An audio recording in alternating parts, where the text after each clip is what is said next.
Sabe, Jesus orou no seu batismo, Lucas 3:21. Quando todo o povo estava sendo batizado, Jesus também o foi.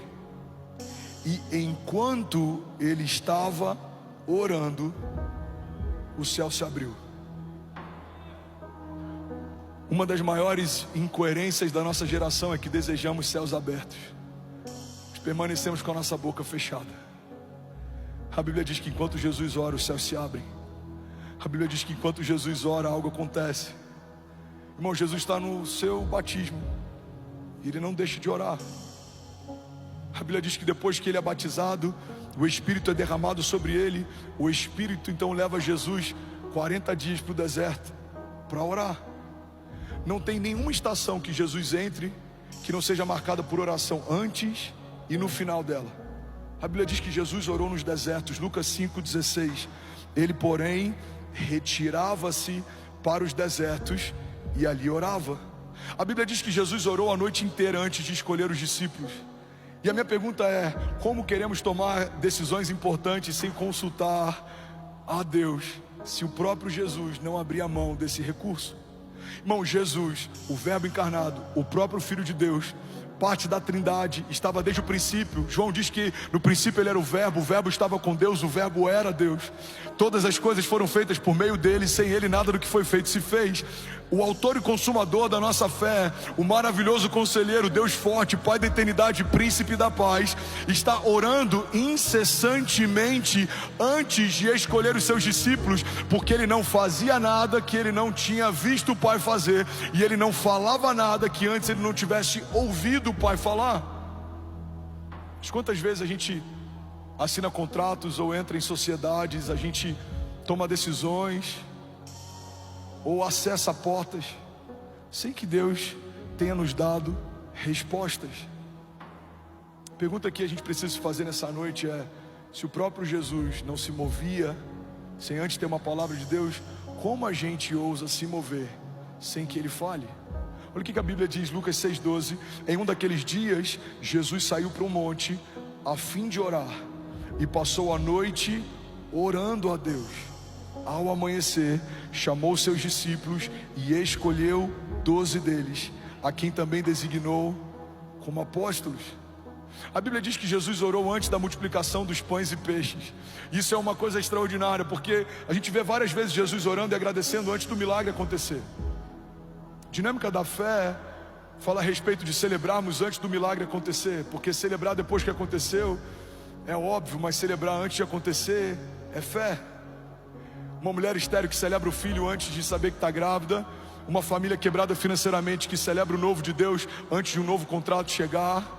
Um casal que se divorciou, mas já celebra a boda de casamento, mesmo que o marido ainda não tenha voltado para casa. Pais que celebram a restauração de um filho viciado, mesmo que ele ainda não tenha aberto mão de um vício. Irmão, isso é fé. A fé é trazermos à existência coisas que não existem, é tratar coisas que não são como se já fossem.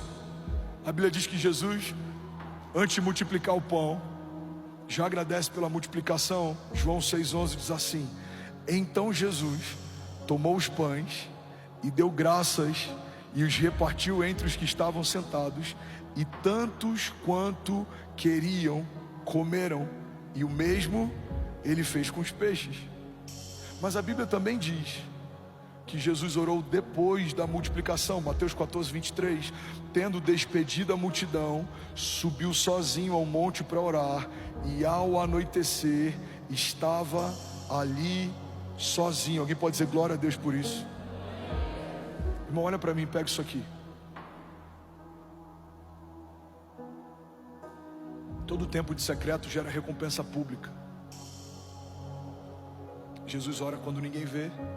O que ele faz no dia seguinte, todos veem. Jesus ora no deserto enquanto ninguém vê. Quando ele começa a operar em milagres, todo mundo vê. Jesus ora antes dos pães serem multiplicados. Depois que os pães são multiplicados, ele se separa para orar também. Jesus ora antes de ser batizado, enquanto é batizado, e depois de ser batizado também.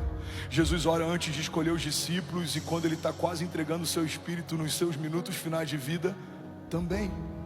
O que vemos na vida de Jesus, muitas vezes, é uma vida de poder sobrenatural, mas o que não percebemos na vida de Jesus é que esse poder sobrenatural não é causa, é consequência. Uma vida de oração gera poder sobrenatural que opera milagres. A igreja anseia por viver milagres, sinais e maravilhas, mas para isso precisamos ter uma vida firmada em oração. Paulo diz que a oração no Espírito ela é infrutífera para a nossa mente, ou seja, ela não gera nenhum entendimento racional, mas ela edifica o nosso espírito. É como se o Espírito de Deus testificasse ao nosso espírito a respeito das coisas de Deus. Em outro momento a Bíblia diz que essa oração são como gemidos inexprimíveis. Tem coisas que você nem sabe que precisa, mas o seu espírito sabe. Tem coisas que você nem sabe que estão preparadas para você, mas o Espírito de Deus sabe. E quanto mais você tem tempo com Deus, mais sensível você vai ficando a respeito das coisas de Deus. Sabe uma das características que a oração desenvolve na gente? Algo que a gente chama de impressão no Espírito. Você entra no lugar e você sabe, esse lugar não está legal. Você entra numa casa, você já sabe, o ambiente aqui não está legal. Você vai para uma reunião de negócios, você olha nos olhos de quem você teoricamente vai se tornar sócio, você sabe, cara, o olhar dele não está legal. Você entra num culto, você discerne, o ambiente não está legal. Por que você tem esse discernimento? Porque o seu espírito ouve do Espírito de Deus a respeito das coisas de Deus. É um desperdício, irmão, se tornar filho de Deus, mas não acessar os recursos do reino do seu Pai. Ele vai te dizer o que é para fazer, quando é para fazer. Ele vai te dar a palavra de sabedoria na hora certa. Ele vai te dar discernimento de motivações, de atmosferas, de ambiente. A Bíblia diz que o sábio a todos discerne, mas por ninguém é discernido. A Bíblia diz que o sábio discerne tempos e estações. Ele faz a coisa certa no tempo certo. Mas tudo isso é gerado num ambiente em que ninguém vê. Sabe, não são as nossas lives de oração, é a nossa oração no secreto. É quando ninguém ouve o teu choro, é quando ninguém ouve o teu clamor, é quando ninguém ouve a tua oração. É nesse momento que existe algo poderoso sendo gerado nos céus. A Bíblia diz que os céus recompensam o nosso tempo de secreto. Alguém está comigo?